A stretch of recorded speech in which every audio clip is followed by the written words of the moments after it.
The Boise Colts and Charlotte Wildcats. Both teams have returning players back into the lineup. That should help them both out. Let's see which one it helps more. Let's see. Charlotte and Warren Moon starting the game off right. Deep down the field to Moore. He will get down to the 20-yard line before he is brought down. On the next play, big sack and fumble. Warren Moon coughs it up. The Colts pick it up. Childress is on it, and that does result in no points. On the next drive for Charlotte, Warren Moon deep down the field to Boyer. He's going to make the catch and brought down right around midfield. Warren Moon back again. Hits Moore on a diving catch. That gets him down to the 40-yard line, which leads to a field goal that is up and good. Charlotte taking the lead 3-0. After a big sack, the Colts take over again. QB keeper, or it looks like it's going to be before he dumps it off to Coates. He makes a few guys miss and will get into the end zone. Ben Coates puts the Colts on top 7-3. Warren Moon and Charlotte on the next drive. Deep down the field to Moore. He's been open all game and he stays that way. Spoiler alert. Moore will get all the way down to the 20-yard line for the next play of this drive. Warren Moon looks to take off. He is sacked by Carl Banks. That did not go as expected, as this kick is off the upright and is no good. Score remains 7-3. Deep down the field to Moore again. See, I told you he's open. And they go for another field goal on the next drive, and that is off the upright and out again. 2 straight misses for Charlotte. That's got to be a killer.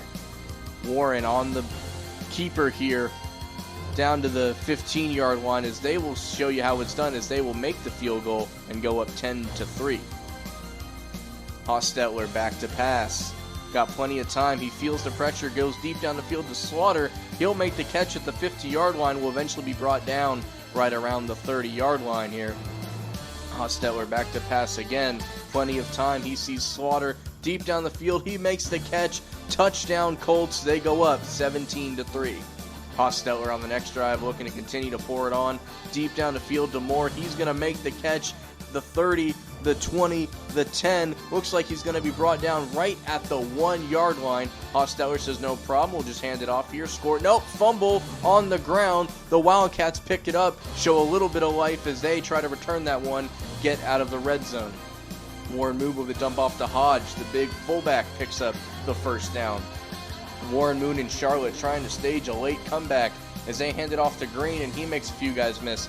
Big first down run. Another field goal and a 3rd straight miss for Charlotte. That is a killer. It's a totally different game if the special teams would be playing a little bit better today. Dump off to Coates for the Colts as they pick up another first down, but it's a fumble. 2nd straight drive. Charlotte picks up a fumble, trying to stay in the game. Warren Moon looking, he's got time, feels the pressure deep down the field to Moore, and he makes the catch. Rob Moore touchdown, bring the score 17-10, but a little too late for the Wildcats as the Colts hold on to win this one 17-10.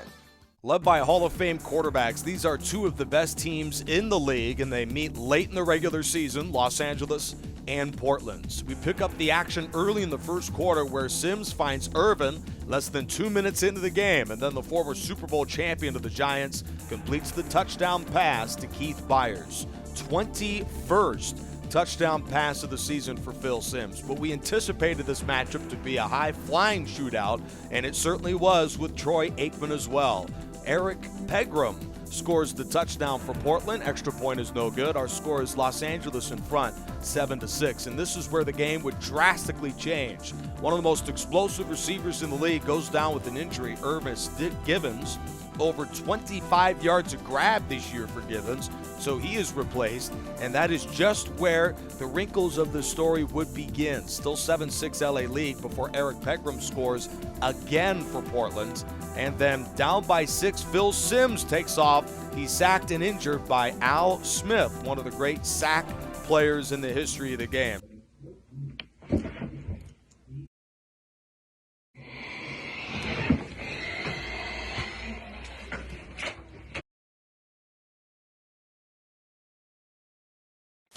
So he is spelled by a man who has had his struggles in this league before, in the former Charger quarterback, Stan Humphries. We see here, sack fumble against Miami of 1972. So many plays to forget about. There's Stan Humphries, quarterback of the Chargers. So we'll see in season 2 if Humphries can turn this thing around. His offense would first get denied points off of that missed field goal. So Humphreys has the ball back and feeds Bobby Humphrey, who's off and running for Los Angeles. Still down by 6 late in the first half. Stan Humphreys looks deep and finds the playmaker. It's pretty easy to step in and play as a backup if you've got Michael Irvin on the team, as the Stars have taken a 14-13 lead. Final play here the first half, and Calvin Williams on a meaningless play goes down with an injury here, so he is also spelled for Portland. And then the Snowhawks would completely avalanche in the injury department. Alvin Harper goes down with an injury. He has 6 touchdown grabs this year, so that's a big loss. Dickerson checks in at wide receiver for them in the third quarter. Still a 14-13 ball game here, and Pegram, who had the game of his life, runs him into the red zone, and Eric Dickerson reels in the touchdown for Portland. Pass intended for Byers is picked off by Waymer, and he'll take it back, resulting in this field goal attempt, which, just like so many of them in this game, is no good. Down by 6, Los Angeles, led by Stan Humphreys. He dials up the deep ball and is picked off yet again. He'll grab the ball back down 6, and he finds Henry Eller to put him into plus territory, and then Bobby Humphrey runs them towards the red zone, where Humphreys finds Ellard, who weaves his way towards the goal line. 4th and 14 in the fourth quarter, down by 6, and Humphrey is denied. Weird way to end the series with a run on 4th and 14. They do get the ball back late in the game, meaning this is their final chance. Ellard on the deep pass. Then on 4th and 5 with just over a minute left, Stan Humphreys is looking towards the end zone. His pass to Ellard is incomplete, and Portland survives with a final score of 20-14. The Dallas Rattlers will travel to Phoenix to play the Scorpions. We'll start off with Steve. I've got you, Marion Butts into the flats to the left, and he could go rumbling, bumbling, stumbling for the touchdown. Marion Butts puts Phoenix up 7-0. Klaus Wilmsmeyer will punt off to Chris Calloway.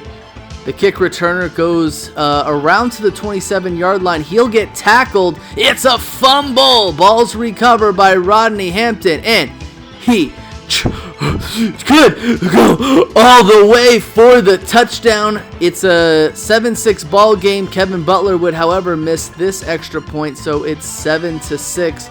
Steve Bono, he'll run out of the pocket, throw it short to Kerry.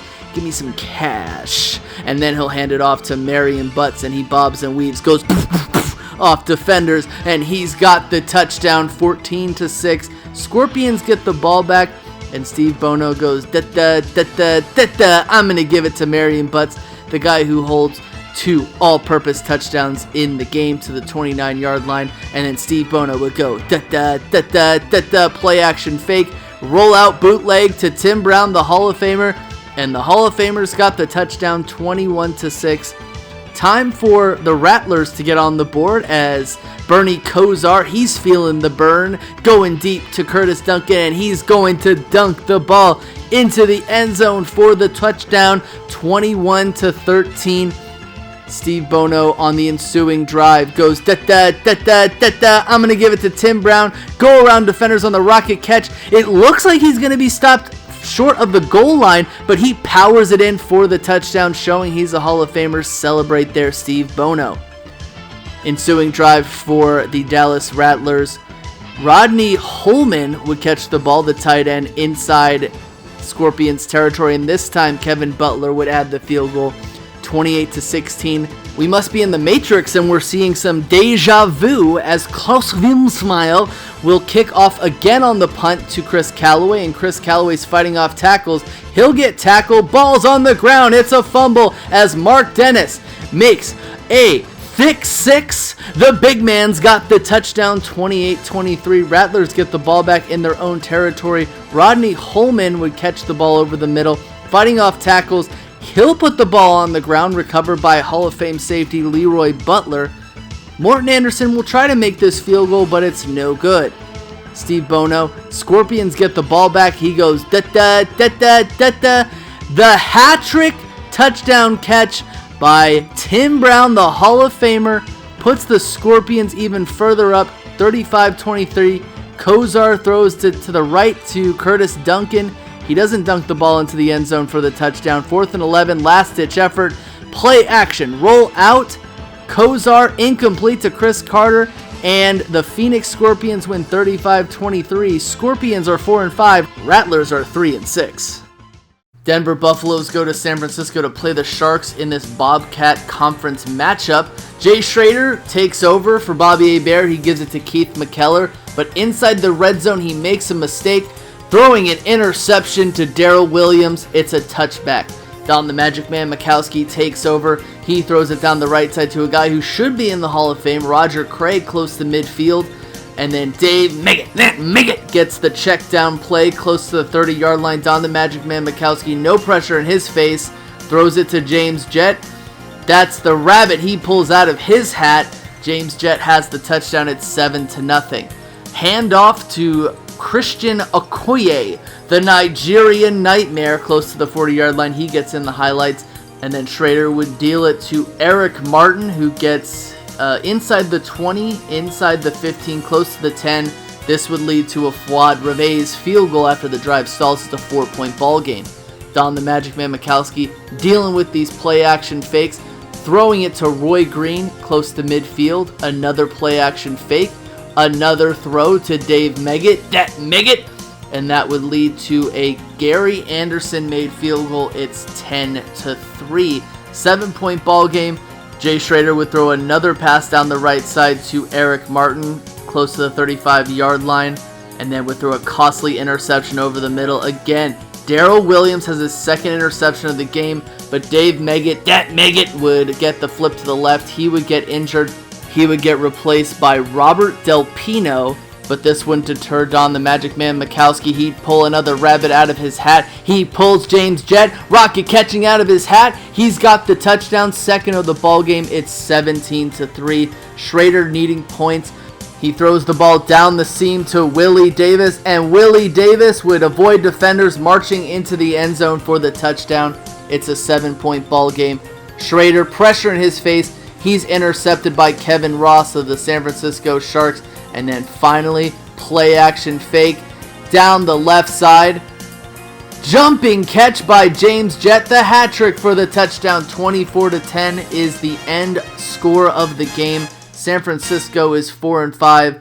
Denver Buffaloes are 2-7. The Birmingham Rebels are visiting Las Vegas to play the Gamblers.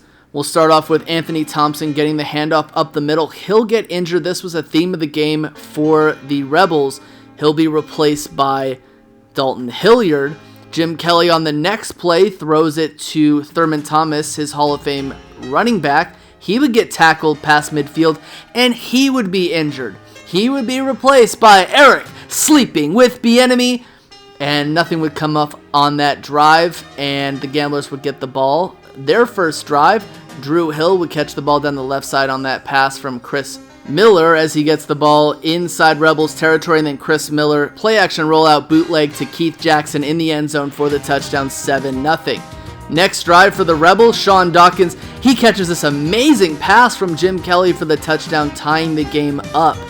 Punter for the Rebels gets tackled before he could punt the ball. He held the ball forever, and Chris Miller here would throw a jumping catch to Drew Hill. And then Chris Miller would run out of the pocket, throw it to Keith Jackson again for the touchdown.